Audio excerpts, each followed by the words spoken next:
Do you want to play with stained glass, but you don't want to take the time to cut out the shapes?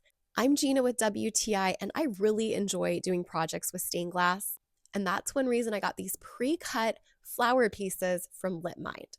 This comes with enough to make 24 individual flowers, and there's such a beautiful array of colors. I was really pleasantly surprised that there's some mottled colors in there as well.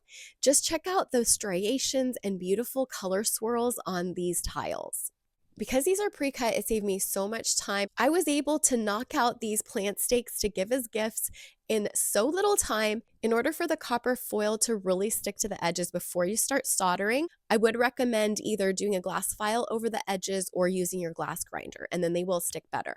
And for the mosaic on my wall, I just freehanded that with Well Bond, and I am so pleased with the results.